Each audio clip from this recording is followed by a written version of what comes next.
누가 좀 도와주세요.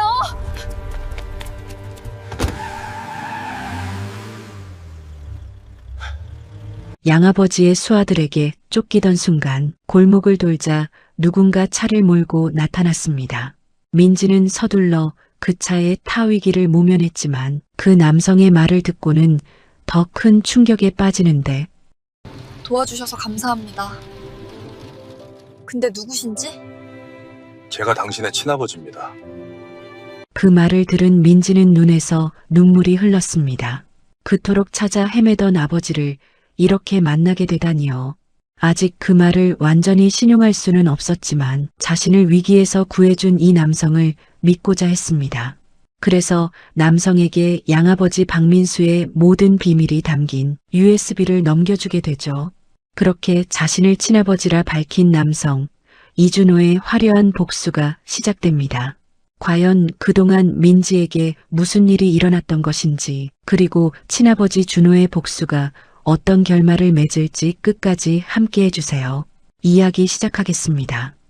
새벽 2시 편의점 유리문이 삐걱거리며 닫혔습니다. 민지는 지친 몸을 이끌고 어두운 거리로 나섰어요. 형광등 불빛에 시달린 눈이 어둠에 적응하는데 시간이 걸렸죠. 오늘도 8시간을 꼬박 서서 일했습니다. 발바닥이 욱신거렸어요. 주머니 속 USB가 차가운 금속성을 내뿜었습니다. 오늘 밤이야. 더는 못 참아. 민지의 가슴이 빠르게 뛰기 시작했어요. 그 USB 안에는 양아버지 박진수의 모든 비밀이 담겨 있었습니다. 불법 대출 장부, 협박, 녹음 파일, 폭력 동영상까지. 어제 새벽 진수가 술에 취해 잠든 사이 사무실에 몰래 들어가 복사한 것들이었죠. 골목길은 가로등 하나 없이 컴컴했습니다. 민지는 핸드폰 손전등을 켜고 걸음을 재촉했어요. 경찰서까지는 20분. 새벽 버스는 끊겼으니 걸어가야 했죠. 그때였습니다. 뒤에서 발소리가 들렸어요. 한 명이 아니었습니다. 서너 명은 되는 것 같았죠.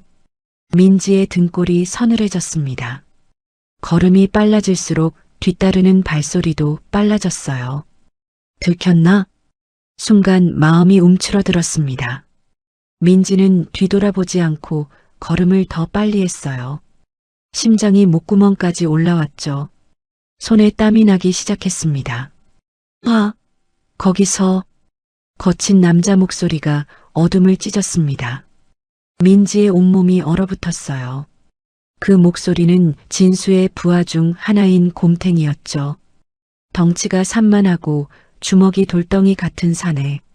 민지는 더는 참지 못하고 뛰기 시작했습니다. 잡아.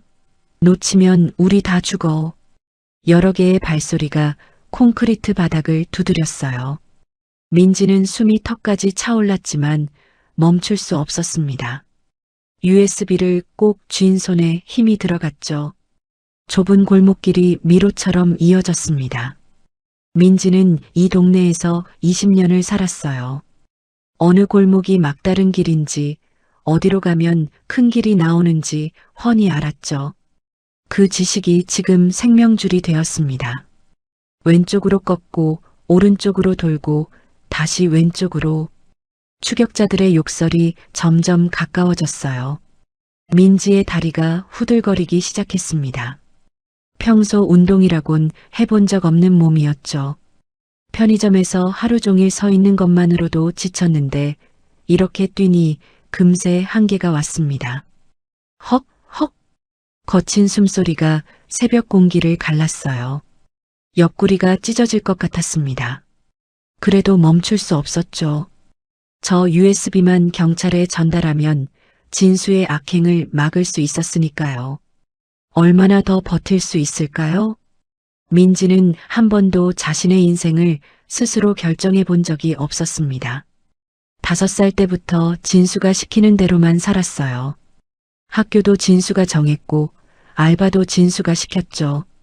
반항하면 맞았습니다. 몸 곳곳에 흉터가 그 증거였어요. 하지만 오늘은 달랐습니다. 오늘은 민지가 스스로 선택한 날이었어요. 더는 진수의 꼭두각시로 살지 않겠다고 결심한 날. 제 안에서 뭔가가 툭 하고 끊어진 날이었죠. 저기다. 막아. 앞에서도 사람이 나타났습니다. 민지는 급히 방향을 틀었어요. 하지만 이미 늦었죠. 사방에서 검은 그림자들이 몰려들었습니다. 막다른 골목. 민지는 벽에 등을 기대고 헐떡였어요. 도망칠 곳이 없었습니다. 4명의 사내가 천천히 다가왔죠. 가로등 불빛에 비친 그들의 얼굴은 흉악했습니다. 민지야, 민지야. 왜 이러니? 아버지가 얼마나 상심하셨는지 알아? 곰탱이가 비웃으며 말했어요. 민지는 이를 악물었습니다. 그 인간은 내 아버지가 아니에요. 목소리가 떨렸지만 민지는 고개를 들었습니다. 20살이 넘도록 한 번도 진수를 아버지라고 부른 적이 없었어요. 그때마다 맞았지만 끝까지 입을 열지 않았죠. 아직도 버릇이 안 고쳐졌네? 집에 가서 천천히 가르쳐줘야겠다. 곰탱이가 손가락을 꺾었습니다. 뼈마디에서 우둑 소리가 났어요. 다른 사내들도 음흉한 미소를 지으며 다가왔죠. 민지는 눈을 질끈 감았습니다. 여기까지인가? 그때였어요. 갑자기 밝은 불빛이 골목을 비쳤습니다. 검은색 제네시스 한 대가 타이어를 끽 소리내며 멈춰섰죠. 차 문이 열리고 중년 남자가 내렸습니다. 양복을 단정하게 차려입은 그는 위험 있는 걸음으로 민지에게 다가왔어요. 은발이 가로등 불빛에 반짝였죠. 깊은 주름 사이로 보이는 눈동자가 민지를 바라봤습니다. 그 눈빛은 왜일까요?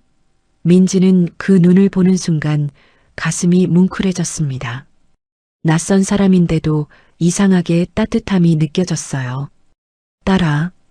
남자의 목소리가 떨렸습니다. 아빠가 늦어서 미안하다. 그리고 그는 민지를 품에 안았어요. 너무나 자연스럽게 마치 오래전부터 그래왔던 것처럼. 민지는 얼어붙었습니다. 뭐가 뭔지 알 수 없었죠. 하지만 그 품이 너무 따뜻했어요. 진수에게서는 한 번도 느껴보지 못한 온기였습니다. 뭐야? 저 아저씨는 누구야? 추격자들이 당황했어요. 곰탱이가 앞으로 나섰습니다. 아저씨, 가족놀이는 그만하시고 비키세요. 이 애는 우리가 데려가야 합니다. 중년 남자가 민지를 아는 채로 돌아섰어요. 그의 눈빛이 차갑게 변했습니다. 아까의 따뜻함은 온데간데 없었죠. 내 딸을 데려간다고? 목소리가 낮고 무거웠습니다. 그 한마디에 공기가 얼어붙는 것 같았어요. 이 애는 우리 사장님 딸입니다. 헛소리 마시고. 박진수 씨 말인가? 남자가 박진수의 이름을 정확히 말했습니다. 곰탱이의 표정이 굳어졌어요.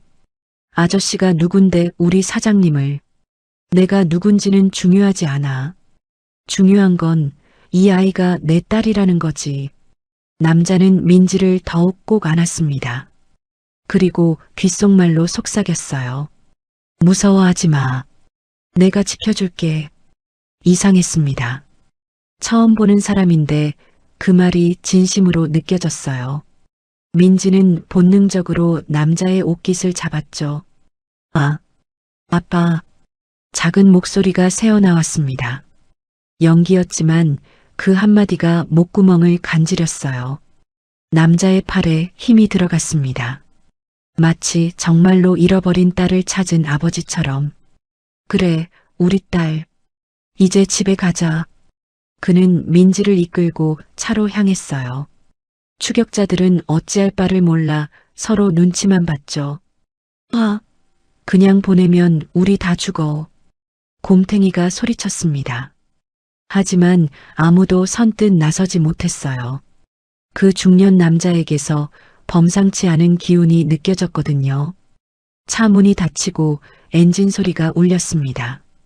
민지는 뒤를 돌아봤어요. 추격자들이 점점 작아져 갔죠. 살았습니다. 어떻게 된 일인지 모르겠지만 일단 위기는 넘겼어요. 차 안은 고요했습니다. 가죽 시트에서 은은한 향이 났어요. 민지는 조심스럽게 옆자리의 남자를 훔쳐봤죠. 흰 머리가 많이 섞인 검은 머리, 깊은 주름, 그런데도 꼿꼿한 자세. 그는 전방을 응시하며 운전에 집중했습니다. 턱선이 단호했어요. 감사합니다. 민지가 작게 인사했어요. 남자가 잠깐 민지를 봤다가 다시 시선을 돌렸습니다. 그 짧은 순간 민지는 그의 눈가가 촉촉한 것을 봤어요. 미안하다. 뜬금없는 사과였습니다. 네, 뭐가요? 너무 늦어서 미안하다. 남자의 목소리가 떨렸어요. 손으로 운전대를 꽉 쥐고 있었죠. 관절이 하얗게 질릴 정도로. 민지는 이해할 수 없었습니다. 이 사람은 대체 누구일까요? 왜 자신을 구해준 걸까요? 그리고 왜 이렇게 슬퍼 보이는 걸까요? 저기, 어디로 가는 거예요? 안전한 곳으로. 경찰서로 가주실 수 있나요? 신고할 게 있어서. 민지가 USB를 꺼내 보였어요. 남자가 잠깐 그것을 봤습니다. 그것도 중요하지만 먼저 내가 안전해야 해. 하지만 민지야. 남자가 민지의 이름을 불렀습니다. 어떻게 이름을 알고 있을까요? 아까 추격자들이 불렀던 걸 들었나 봅니다. 넌 지금 내가 생각하는 것보다 훨씬 더 큰 위험에 처해 있어. 박진수가 누군지, 내가 누군지 아직 모르는 게 너무 많아. 무슨 말씀이신지 곧 알게 될 거야. 모든 걸. 차는 어둠 속을 달렸습니다. 민지는 더는 묻지 않았어요. 이상하게도 이 낯선 남자가 믿어졌거든요. 적어도 진수보다는 나은 사람 같았습니다. USB를 다시 주머니에 넣으며 민지는 생각했어요. 오늘 밤이 내 인생의 전환점이 될 것 같아. 그 예감은 틀리지 않았습니다. 창밖으로 도시의 불빛들이 스쳐 지나갔어요. 새벽의 서울은 고요했죠. 가끔 택시나 청소 차량이 지나갈 뿐이었습니다. 민지는 눈을 감았습니다. 긴장이 풀리니 갑자기 피로가 몰려왔어요. 눈꺼풀이 무거워졌죠.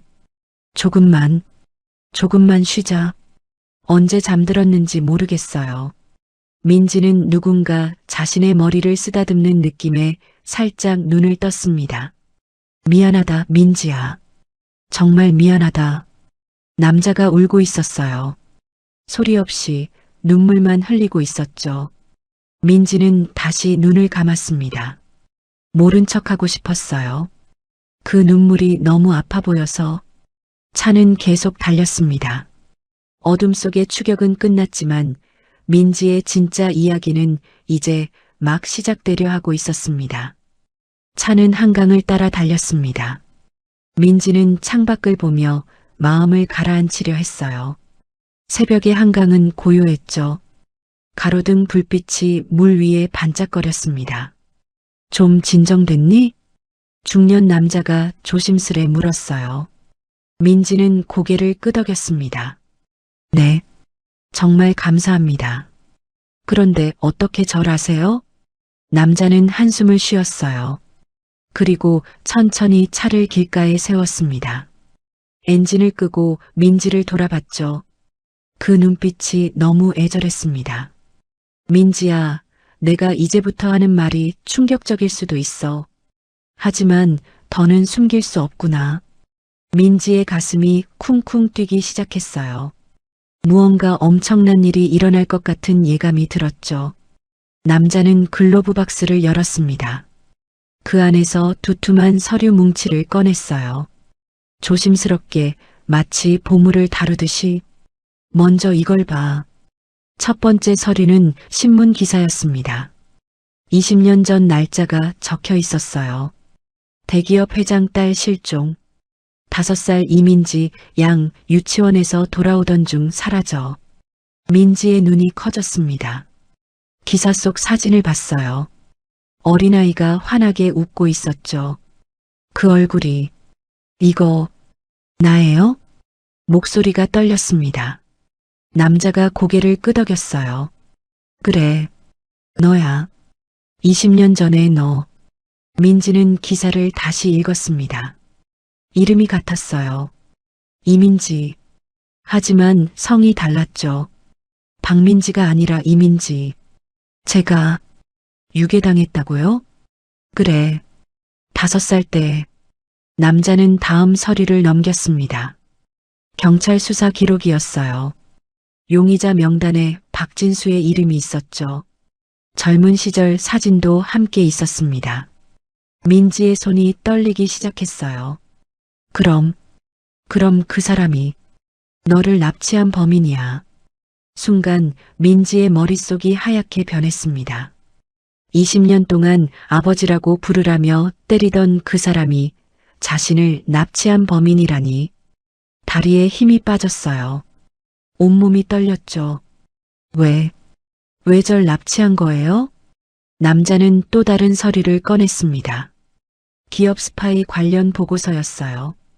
박진수는 원래 우리 회사의 경쟁사에서 보낸 산업 스파이였어.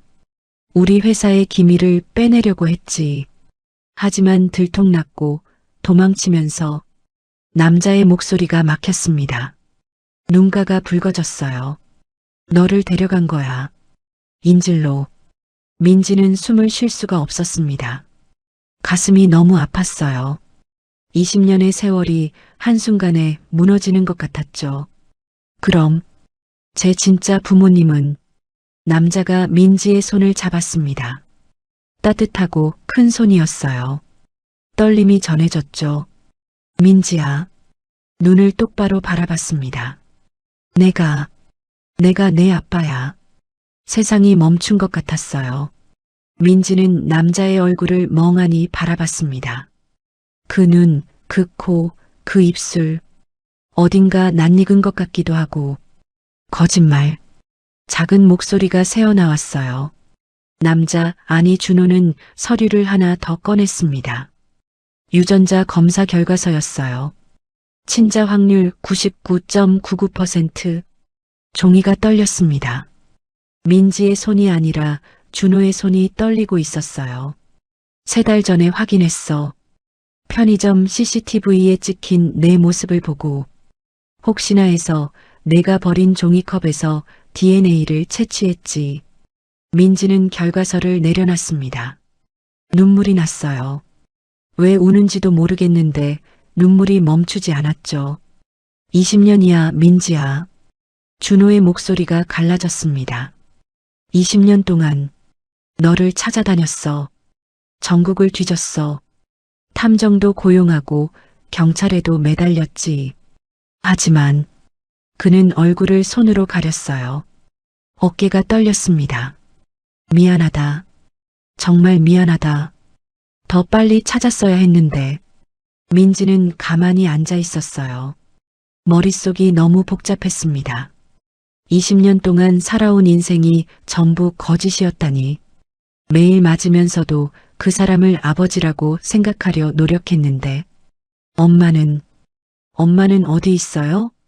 준호가 고개를 들었습니다. 눈이 빨갰어요. 3년 전에 돌아가셨어. 민지의 가슴이 무너져 내렸습니다. 마지막까지 내 이름을 부르셨어. 민지야, 우리 민지. 꼭 찾아달라고. 준호는 더 이상 말을 잇지 못했어요. 민지도 울었습니다. 한 번도 만나지 못한 엄마를 그리워하며. 차 안이 눈물로 가득했습니다. 한참을 울다가 민지가 물었어요. 그 사람은? 박진수는 왜 절 키운 거예요? 왜 죽이지 않고? 준호가 손수건을 꺼내 민지의 눈물을 닦아줬습니다. 그 손길이 너무 조심스러웠어요. 처음엔 돈을 요구했어. 하지만 경찰이 추적하자 도망쳤지. 그리고 시간이 지나면서 아마 정이 들었나 봐. 정이요? 그 사람이? 민지는 믿을 수 없었어요. 그 사람에게 정 같은 게 있을까요? 아니면 다른 목적이 있었을 수도 있어. 최근에 알게 됐는데. 준호는 또 다른 서류를 보여줬습니다. 보험 증권이었어요. 민지 명의로 된 거액의 생명보험. 내가 25이 되면 만기가 돼. 수익자는 박진수고 민지의 등골이 서늘해졌습니다. 그럼 2년 후에. 그래.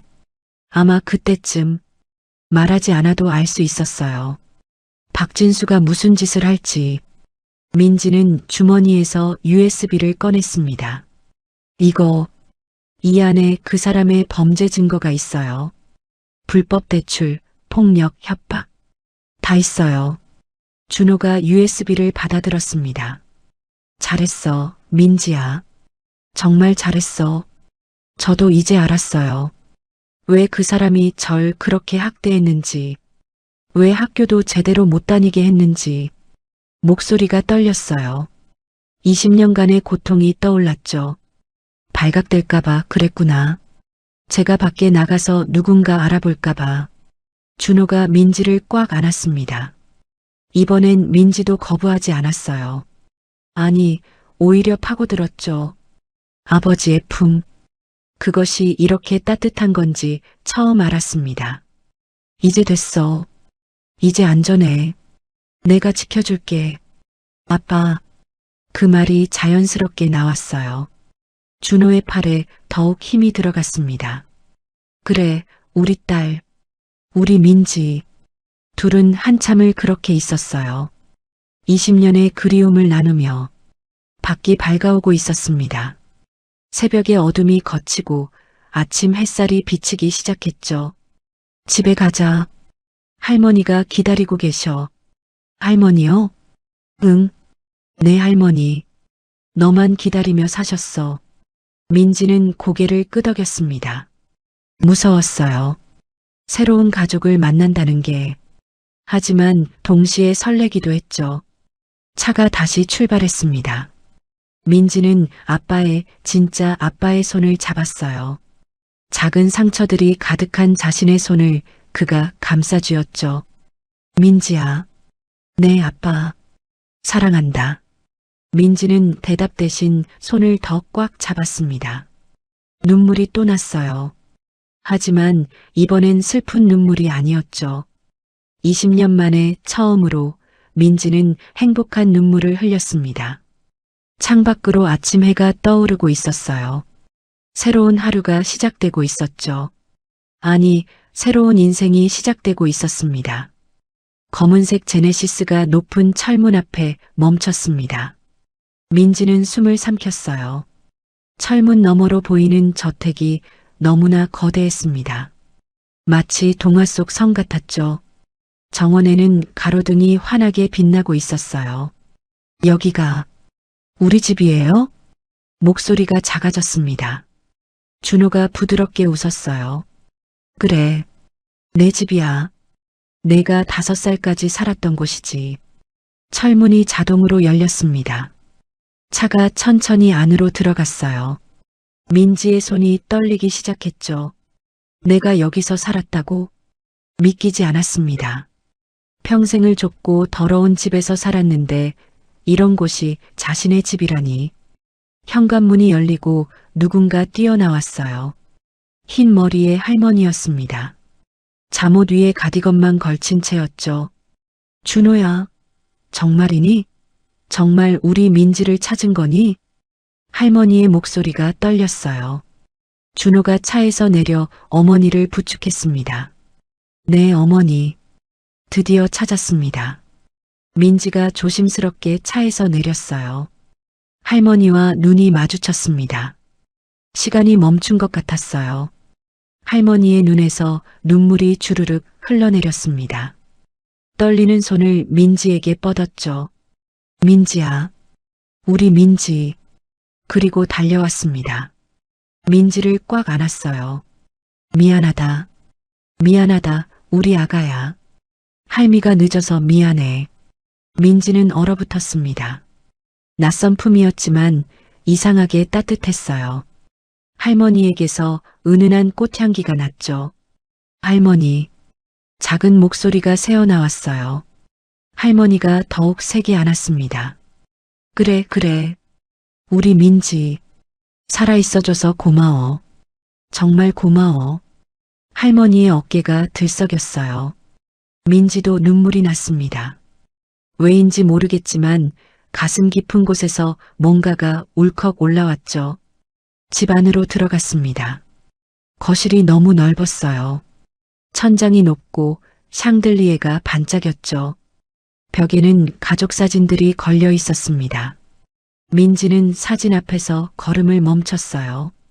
어린아이가 환하게 웃고 있었습니다. 분홍색 원피스를 입고 곰 인형을 안고 있었죠. 옆에는 젊은 시절의 준호와 아름다운 여인이 있었어요. 이게 나예요? 그래. 내 5번째 생일 때 찍은 거야. 준호가 대답했습니다. 민지는 사진 속 행복한 가족을 바라봤어요.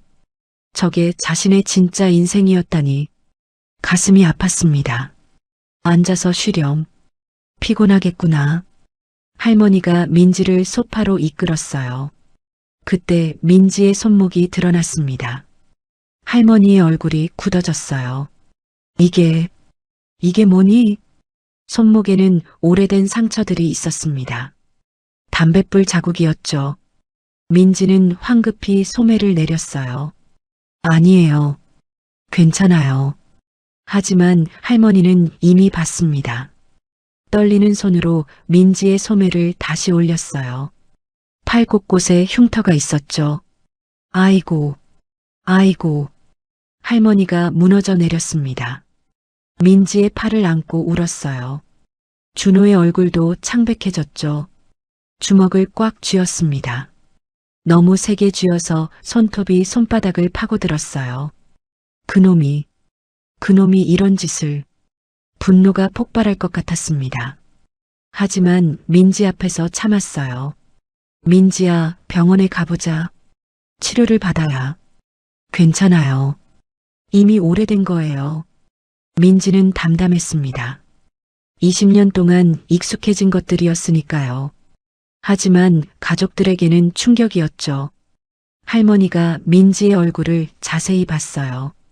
그제야 보였습니다. 영양실조로 인한 창백함, 광대뼈가 튀어나온 얼굴, 생기 없는 눈. 밥은 제대로 먹었니? 하루에 한 끼 정도요. 가끔은 못 먹을 때도 있었고, 순간 방 안이 조용해졌어요. 할머니가 벌떡 일어났습니다. 지금 당장 뭐라도 먹어야겠다. 뭐 먹고 싶니? 할미가 다 해줄게. 아니에요, 괜찮. 민지의 배에서 꼬르륵 소리가 났어요. 얼굴이 빨개졌죠. 미안해요. 오늘 저녁도 못 먹어서. 준호와 할머니의 눈에 또 눈물이 고였습니다. 23살 성인이 끼니를 걱정해야 한다니.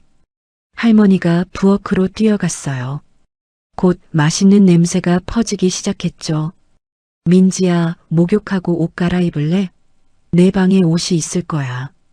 제 방이요? 준호가 민지를 이끌고 2층으로 올라갔습니다.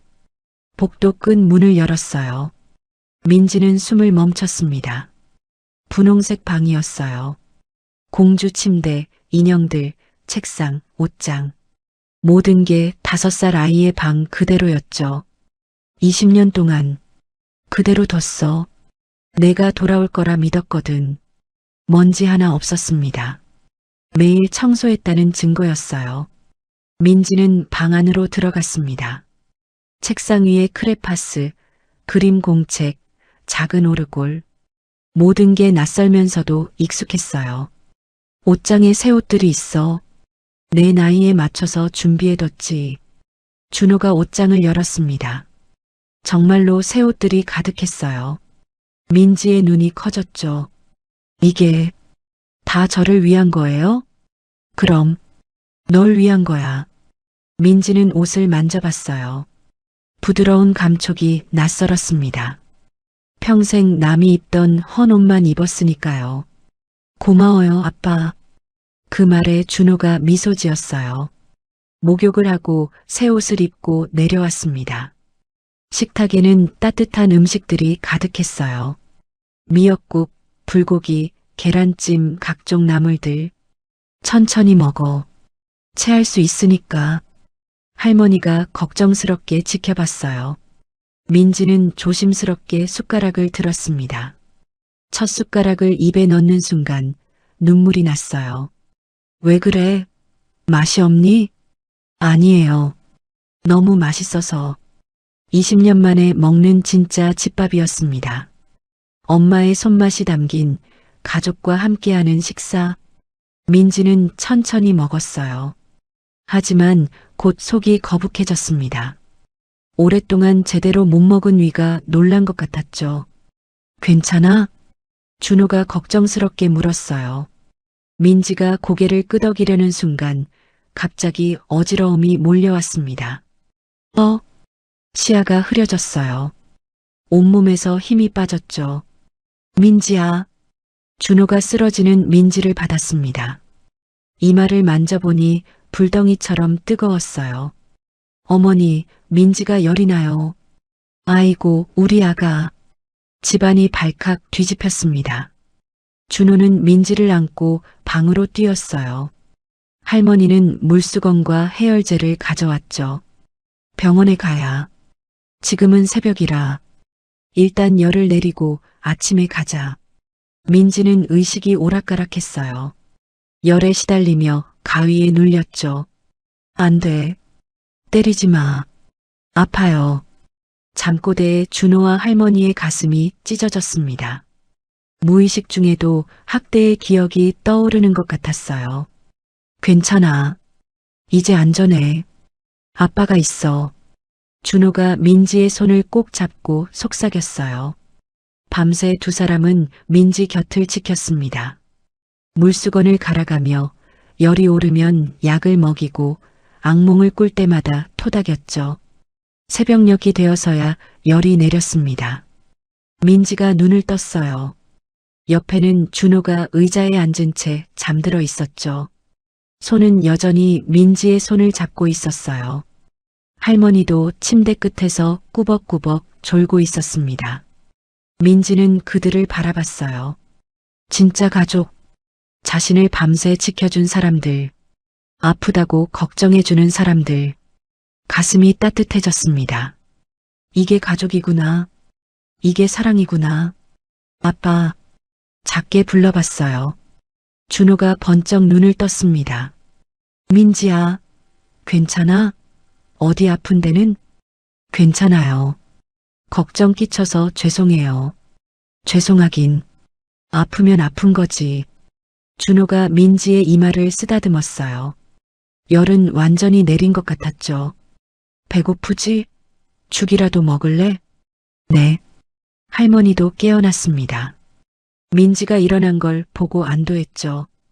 우리 민지, 이제 좀 나은 거니? 네, 할머니. 죄송해요. 또 죄송하다고 하면 할미가 혼낸다? 할머니가 애정 어린 눈으로 민지를 봤어요. 아침 햇살이 창문으로 들어왔습니다. 새로운 날이 시작됐죠. 민지는 생각했어요. 이제 정말 새로운 인생이 시작되는구나. 아직은 낯설고 어색했습니다. 하지만 조금씩, 아주 조금씩 이 따뜻함에 익숙해질 수 있을 것 같았어요. 일주일이 지났습니다. 민지는 조금씩 새 삶에 적응하고 있었어요. 아침에 일어나면 따뜻한 아침밥이 기다렸고 할머니의 미소가 있었죠. 아직도 꿈 같았지만 이제는 받아들이기 시작했습니다. 그날 아침 준호가 심각한 표정으로 식탁에 앉았어요. 민지야, 어제 연락이 왔어. 박진수가 잡혔대. 숟가락을 든 민지의 손이 멈췄습니다. 온몸이 굳어졌어요. 그 이름, 일주일 동안 잊으려 애썼던 이름이었죠. 하지만 과거는 그렇게 쉽게 사라지지 않았습니다. 경찰서에 가야 해. 내가 준 USB 덕분에 증거가 확실해서 구속됐어. 하지만 준호가 말을 멈췄어요. 민지를 걱정스럽게 바라봤죠. 대면 조사가 필요하대. 내가 직접 가서. 가겠어요. 민지가 단호하게 말했습니다. 할머니가 놀란 눈으로 봤어요. 꼭 가야 하니? 변호사를 통해서. 아니에요, 할머니. 제가 직접 가야 해요. 끝을 내야 해요. 민지의 눈빛이 결연했습니다. 더는 도망치지 않겠다는 의지가 보였죠. 경찰서로 가는 차 안. 민지는 창밖을 바라봤어요. 손에는 땀이 났지만 마음은 차분했습니다. 준호가 옆에서 민지의 손을 잡아줬죠. 무서우면 언제든 나가도 돼. 무리하지 마. 괜찮아요, 아빠. 경찰서에 도착했습니다. 형사님이 기다리고 있었어요. 이민지 씨죠? 용기 내주셔서 감사합니다. 덕분에 많은 피해자를 구할 수 있었어요. 민지가 준 USB에는 생각보다 많은 범죄 증거가 있었다고 했습니다. 불법 대출로 고통받던 수십 명의 사람들이 있었죠. 취조실로 가는 복도가 길게 느껴졌어요. 문이 열렸습니다. 그리고 민지는 그를 봤어요. 철창 너머에 앉아있는 박진수를. 20년 동안 자신을 지배했던 그 사람이 이제는 죄수복을 입고 있었습니다. 하지만 눈빛은 여전히 뻔뻔했어요. 오랜만이네, 민지야. 낮은 목소리가 울렸습니다. 민지의 등골이 서늘해졌어요. 그 목소리는 여전히 무서웠죠. 하지만 민지는 의자에 앉았습니다. 떨리는 다리를 꾹 누르고 박진수 씨. 민지가 그를 부르자 진수의 눈썹이 올라갔어요. 뭐, 아직도 버릇을 못 고쳤구나. 아버지라고 불러. 고함 소리에 민지가 움찔했습니다. 20년의 습관이었죠. 그 소리에 움츠러드는 것이. 하지만 이번엔 달랐어요. 민지는 고개를 들었습니다. 그리고 똑바로 진수를 바라봤죠. 당신은 제 아버지가 아니에요. 한 번도 아니었고 앞으로도 아닐 거예요. 진수의 얼굴이 붉어졌어요. 주먹을 불끈 쥐었지만 수갑 때문에 움직일 수 없었죠. 내가 널 20년이나 키웠는데 먹여주고 재워주고 납치했죠. 민지가 차갑게 말했어요. 5살짜리를 납치해서 20년 동안 가뒀어요. 학대하고 때리고 굶기고. 그게 다 교육이었어. 너같이 버릇없는 년을. 쾅! 준호가 테이블을 쳤습니다. 조용히 듣고 있던 그가 폭발했어요. 감히 내 딸에게. 형사가 말렸어요. 준호는 떨리는 호흡을 가다듬었죠. 민지가 준호의 팔을 잡았습니다. 괜찮아요, 아빠. 제가 할게요. 그리고 다시 진수를 봤어요. 왜 그랬어요? 왜 절 그렇게 학대했죠? 진수가 비웃었습니다. 학대? 그게 학대야? 난 널 딸처럼 키웠어. 딸이 보험금 대상이었나요? 민지의 말에 진수가 멈칫했어요. 형사가 서류를 꺼냈습니다. 박진수 씨, 당신 명의로 이민지 씨를 피보험자로 한 생명보험이 5건이나 있더군요. 총액이 10억이 넘고. 진수의 얼굴이 창백해졌어요. 그리고 이것 보세요. 장기 매매 브로커와 주고받은 문자들. 상품은 25살까지만 기다리면 된다고 했네요. 민지의 온몸에 소름이 돋았습니다. 상품이라니. 자신을 상품이라고 불렀다니. 설마 처음부터 계획한 거였어요? 목소리가 떨렸어요. 진수가 입을 다물었습니다. 하지만 그 침묵이 모든 걸 말해줬죠. 민지의 눈에서 눈물이 흘렀어요. 20년을 그런 목적으로. 분노와 배신감 그리고 역겨움이 밀려왔습니다. 제 안에서 뭔가가 툭 하고 끊어졌어요. 당신은 인간도 아니에요. 민지가 일어섰습니다. 더는 볼 수 없었어요. 어디가? 아직 할 말은 법정에서 하세요. 민지가 돌아섰어요. 그리고 문 앞에서 멈췄습니다. 아, 그리고 하나 더요. 진수를 돌아봤어요. 눈빛이 차가웠죠. 당신 딸 박민지는 오늘 죽었어요. 난 이제 이민지예요. 이준호 회장의 딸 이민지. 그 말을 끝으로 민지는 취조실을 나왔습니다. 복도에서 다리가 풀렸어요. 준호가 재빨리 민지를 받쳤죠. 잘했어, 민지야. 정말 잘했어. 아빠. 민지가 준호의 품에 기댔어요. 이제야 끝났습니다. 20년의 악몽이 끝났어요. 한 달 후 법정. 민지는 증인석에 앉았습니다. 방청석에는 준호와 할머니 그리고 진수에게 피해를 본 사람들이 가득했어요. 증인은 피고인에게 어떤 학대를 받았습니까? 검사의 질문이 시작됐어요. 민지는 심호흡을 했습니다. 그리고 말하기 시작했어요. 20년의 이야기를, 매일같이 맞았던 일들을, 굶주렸던 날들을, 학교도 제대로 못 다녔던 것을, 친구 하나 사귈 수 없었던 외로움을, 여기 보이는 상처들 다 그 사람이 한 거예요. 민지가 팔의 흉터들을 보여줬어요. 법정이 술렁였죠. 담뱃불로 지진 자국이에요. 말을 안 들으면 늘 이랬어요. 진수는 변호사 옆에서 고개를 숙이고 있었습니다. 더는 뻔뻔한 표정이 아니었어요. 가장 힘들었던 건 민지의 목소리가 떨렸어요. 제가 누군지 모른다는 거였어요. 왜 이렇게 살아야 하는지, 왜 사랑받지 못하는지 매일 물었어요. 내가 뭘 잘못했기에 이런 벌을 받는지. 준호가 눈물을 닦았습니다. 할머니도 훌쩍였어요. 하지만 이제 알아요. 제 잘못이 아니었다는 걸. 그저 그 사람의 욕심 때문이었다는 걸. 민지가 진수를 봤어요. 용서하지 않을 거예요. 평생 용서하지 않을 거예요. 증언이 끝났습니다. 판사가 판결을 내렸어요. 피고인 박진수에게 무기징역을 선고합니다.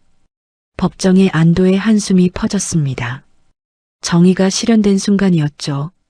민지는 준호와 할머니에게 갔어요. 그들은 민지를 꽉 안아줬습니다. 끝났어, 민지야. 이제 정말 끝났어. 고생했어, 우리 민지.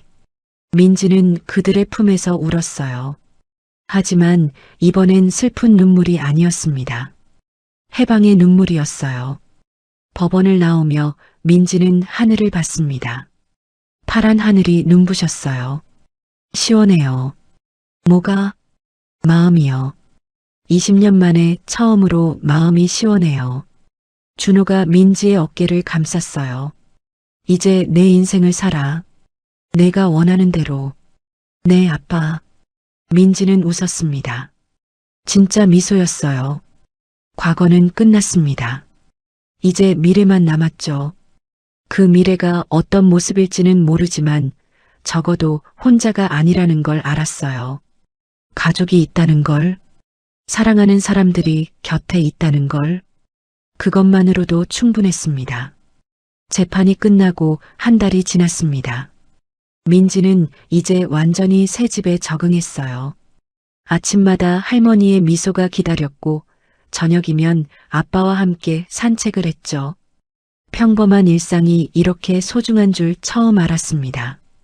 그날 저녁 민지는 준호의 서재에서 책을 고르고 있었어요. 아빠, 이 책 봐도 돼요? 그럼 뭐든지 봐. 준호가 따뜻하게 웃었습니다. 민지는 책장을 둘러봤어요. 경영 서적부터 문학 작품까지 다양했죠. 그때 책장 구석에 있는 낡은 나무 상자가 눈에 들어왔어요. 아빠, 이건 뭐예요? 민지가 상자를 가리켰습니다. 준호의 표정이 묘하게 변했어요. 슬픔과 그리움이 섞인 표정이었죠. 아, 그건. 준호가 천천히 일어났어요. 그리고 조심스럽게 상자를 꺼냈습니다. 먼지가 쌓여 있었죠. 내 물건들이야. 제 물건이요? 준호가 상자를 열었습니다. 민지는 숨을 멈췄어요. 안에는 작은 신발 한 켤레, 색이 바랜 머리끈, 그림 일기, 사진들이 있었습니다. 그리고 깨진 오르골 조각. 이게 뭐예요? 민지가 오르골 조각을 들어 올렸어요. 반쪽만 남은 오르골이었죠. 분홍색 발레리나가 서 있을 자리도 반만 남아 있었습니다. 준호의 눈가가 촉촉해졌어요. 내가 5살 때 내 생일 선물로 준 거야. 제가요? 응. 용돈을 모아서 샀다고 했지. 아빠 생일 축하해요라고 쓴 카드도 있었어. 준호가 작은 카드를 꺼냈습니다. 삐뚤빼뚤한 글씨로 쓰여 있었어요. 하트도 그려져 있었죠. 민지의 가슴이 뭉클해졌습니다. 그런데 왜 깨진 거예요? 준호가 한숨을 쉬었어요. 내가 사라진 날, 유치원 가방에서 이것만 발견됐어. 깨진 채로. 아마 범인과 몸싸움을 하다가 말을 끝맺지 못했습니다. 그날의 아픔이 아직도 생생한 것 같았어요. 민지는 오르골 조각을 만지작거렸습니다. 이상하게 낯익은 느낌이 들었어요. 잠깐만요. 민지가 갑자기 일어났어요. 그리고 자기 방으로 뛰어갔습니다. 잠시 후 무언가를 들고 돌아왔어요. 이거 보세요. 민지의 손에는 또 다른 오르골 조각이 있었습니다. 준호의 눈이 커졌어요. 이게 어떻게... 저도 몰라요. 그냥 어릴 때부터 가지고 있었어요. 왜인지 버릴 수가 없었죠. 박진수가 몇 번이나 버리라고 했는데도 민지의 목소리가 떨렸습니다. 이상하게 이것만 보면 마음이 따뜻해졌어요. 누군가 날 사랑했다는 느낌이 들어서 두 사람은 오르골 조각을 바라봤어요. 천천히, 아주 천천히 두 조각을 맞춰봤습니다. 딸깍, 완벽하게 맞았어요. 20년 만에 오르골이 하나가 되었습니다. 분홍색 발레리나도 제자리를 찾았죠. 준호가 태엽을 감았어요. 띵띠리링, 맑은 소리가 울려 퍼졌습니다. 생일 축하합니다. 멜로디였어요. 민지의 눈에서 눈물이 흘렀습니다. 기억나요. 이 노래. 흐릿하지만 기억이 떠올랐어요. 아빠 손을 잡고 가게에 가서 오르골을 고르던 날. 예쁜 포장지에 싸서 뿌듯해하던 마음. 아빠가 좋아할까? 이거 아빠가 좋아할까? 어린 목소리가 메아리처럼 들렸습니다. 준호도 울고 있었어요. 20년 동안 매일 이걸 봤어. 내가 살아있다는 증거라고 믿으면서.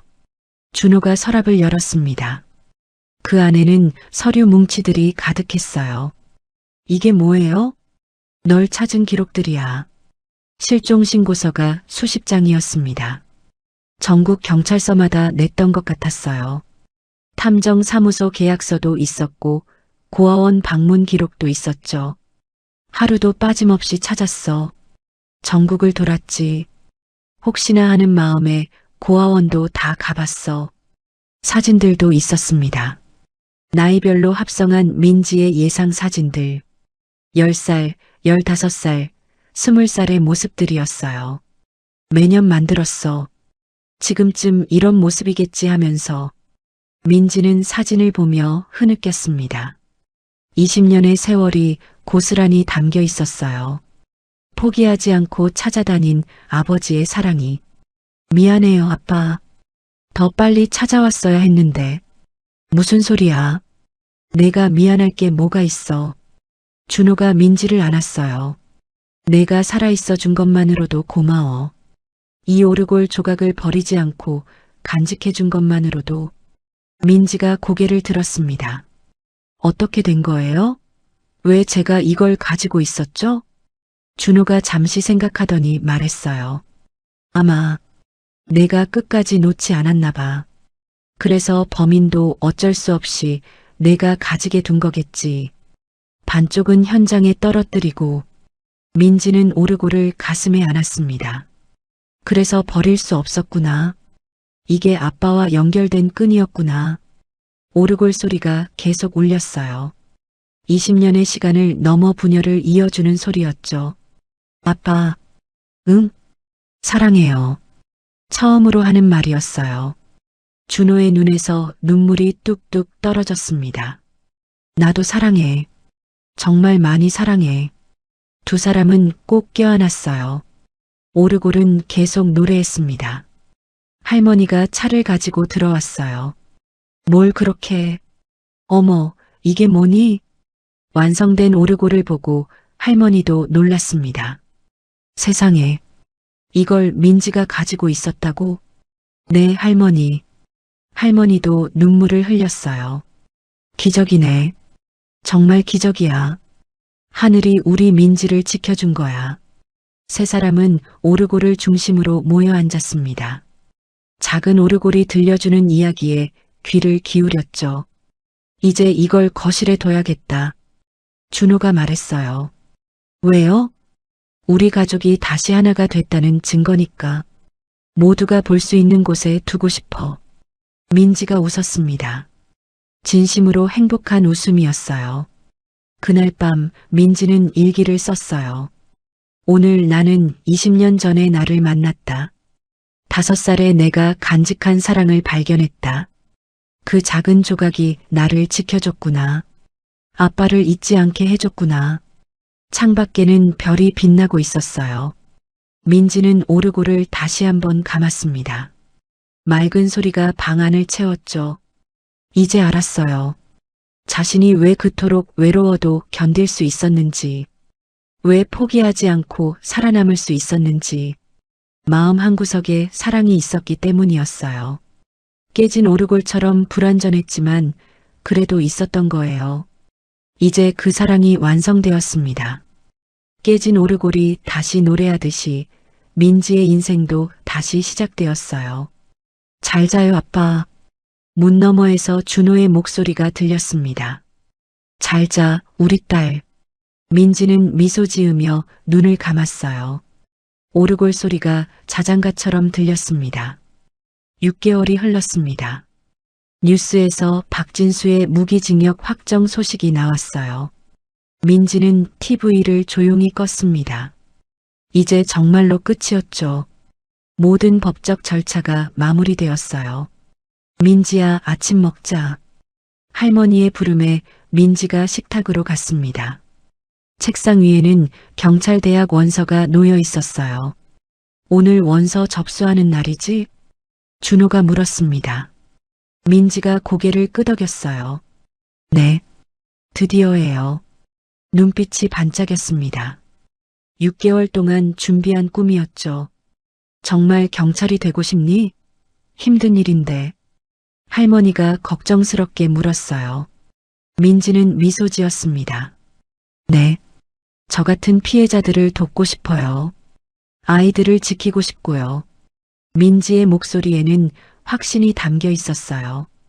20년의 고통을 겪었기에 누구보다 피해자의 마음을 알았으니까요.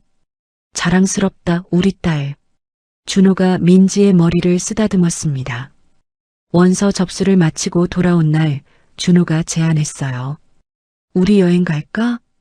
여행이요? 응. 가족여행. 내가 집에 온 후로 처음이잖아. 민지의 가슴이 두근거렸습니다. 가족여행이라니. 평생 꿈도 못 꿔본 일이었죠. 어디로 가요? 제주도 어때? 바다도 보고 맛있는 것도 먹고. 할머니도 기대에 찬 표정이었어요. 좋아요. 민지가 환하게 웃었습니다. 제주도행 비행기 안. 민지는 창밖을 내다봤어요. 구름 위를 나는 게 신기했죠. 태어나서 처음 타보는 비행기였으니까요. 무서워? 준호가 물었습니다. 민지는 고개를 저었어요. 아니요. 설레요. 정말이었습니다. 무섭기보다는 설렜어요. 새로운 경험, 새로운 추억을 만들 수 있다는 게. 제주공항에 도착했을 때 따뜻한 바람이 불었습니다. 와, 공기가 달라요. 민지가 감탄했어요. 할머니가 웃었습니다. 그래, 제주도는 공기부터 다르지. 렌터카를 타고 숙소로 가는 길, 민지는 계속 창밖을 봤어요. 푸른 바다, 돌담, 감귤 나무들. 모든 게 새로웠죠. 아빠, 저기 멈춰주세요. 바다가 보이는 곳에서 민지가 외쳤어요. 준호가 차를 세웠습니다. 민지는 차에서 내려 바다로 뛰어갔어요. 파도 소리가 들렸습니다. 짠바람이 얼굴을 스쳤죠. 바다다. 23살에 처음 보는 바다였어요. 민지는 신발을 벗고 모래사장을 밟았습니다. 차가운 모래가 발가락 사이로 스며들었죠. 조심해. 준호가 뒤따라왔어요. 민지는 파도가 밀려오는 곳까지 갔습니다. 차가운 바닷물이 발을 적셨죠. 시원해요. 민지가 깔깔 웃었어요. 어린아이처럼 순수한 웃음이었죠. 준호와 할머니는 그런 민지를 바라보며 미소 지었습니다. 가슴이 뭉클했어요. 저렇게 맑게 웃는 민지를 보니 20년의 시간이 더욱 아프게 느껴졌죠. 사진 찍자. 할머니가 핸드폰을 꺼냈어요. 세 사람이 바다를 배경으로 섰습니다. 하나, 둘, 셋. 찰칵. 첫 가족 사진이었습니다. 20년 만에. 저녁은 흑돼지 구이를 먹었어요. 민지는 처음 먹어보는 제주 음식들에 감탄했죠. 이렇게 맛있는 게 있었어요? 아직 먹을 게 많아. 내일은 해물탕 먹으러 가자. 준호가 말했어요. 민지는 기대에 찬 표정으로 고개를 끄덕였습니다. 숙소로 돌아가는 길 민지가 말했어요. 고마워요. 뭐가? 이런 평범한 일상을 주셔서요. 가족이 되어주셔서요. 순간 차 안이 조용해졌습니다. 할머니가 민지의 손을 잡았어요. 우리가 더 고맙지. 돌아와줘서 살아있어줘서. 민지의 눈가가 촉촉해졌습니다. 3박 4일의 여행이 꿈처럼 지나갔어요. 성산 일출봉도 가고 한라산도 올랐죠. 맛있는 것도 많이 먹고 예쁜 곳도 많이 봤어요. 하지만 민지에게 가장 소중한 건 풍경이 아니었습니다. 가족과 함께한 시간이었어요. 아빠가 들려주는 재미있는 이야기, 할머니가 챙겨주는 간식, 셋이서 나눈 소소한 대화들. 그 모든 게 보물 같았죠. 서울로 돌아온 후 민지는 더욱 열심히 공부했습니다. 경찰대 시험이 다가왔어요. 시험 전날 밤 민지는 잠이 오지 않았습니다. 긴장도 되고 설레기도 했죠. 톡톡. 문 두드리는 소리가 났어요. 못 자니? 준호가 따뜻한 우유를 들고 들어왔습니다. 네. 좀 긴장돼요.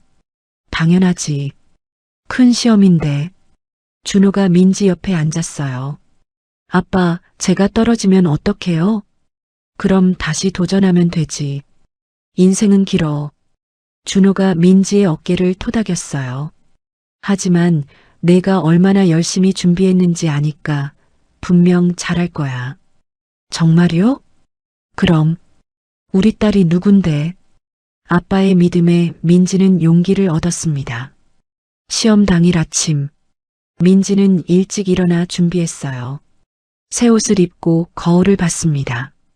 6개월 전과는 완전히 다른 사람이었죠. 건강한 얼굴색, 반짝이는 눈빛, 자신감 있는 표정. 준비됐어? 준호와 할머니가 기다리고 있었어요. 네. 현관에서 민지가 신발을 신으려는데 준호가 무릎을 꿇었습니다. 아빠, 가만히 있어. 준호는 민지의 운동화 끈을 정성스럽게 묶어줬어요. 민지의 눈에 눈물이 고였습니다. 20년 전에 못 해준 거야. 유치원 갈 때마다 해주던 건데. 준호의 목소리도 떨렸어요. 이제라도 해줄 수 있어서 다행이야. 신발끈을 다 묶고 일어선 준호가 민지를 안았습니다. 잘 다녀와. 파이팅. 우리 민지 할 수 있어. 할머니도 응원했어요. 민지는 깊게 숨을 들이쉬었습니다. 그리고 밝게 웃으며 말했어요. 다녀오겠습니다. 문을 열고 나서는 민지의 뒷모습이 당당했습니다. 준호와 할머니는 그 모습을 오래 바라봤어요. 우리 민지 정말 씩씩해졌어. 그러게요. 이제 정말 어른이 됐네요. 두 사람은 민지가 시야에서 사라질 때까지 지켜봤습니다. 시험장으로 가는 버스 안. 민지는 창밖을 보며 생각했어요. 1년 전에 자신이라면 상상도 못했을 일이었죠. 경찰이 되겠다는 꿈을 꾸고 그 꿈을 향해 도전한다는 것. 하지만 이제는 달랐어요. 가족이 있었고, 사랑이 있었고, 미래가 있었습니다. 할 수 있어. 나도 누군가를 지키는 사람이 될 수 있어. 버스가 시험장에 도착했습니다. 민지는 당당하게 걸어갔어요. 수험표를 들고 꿈을 안고 새로운 인생이 시작되고 있었습니다. 과거의 상처는 아물었고 미래는 희망으로 가득했어요. 박민지는 사라졌지만 이민지는 살아 있었습니다. 더 강하고 더 밝고 더 행복한 모습으로 햇살이 눈부셨어요. 민지는 그 빛을 향해 걸어갔습니다. 한 걸음 한 걸음 새로운 시작을 향해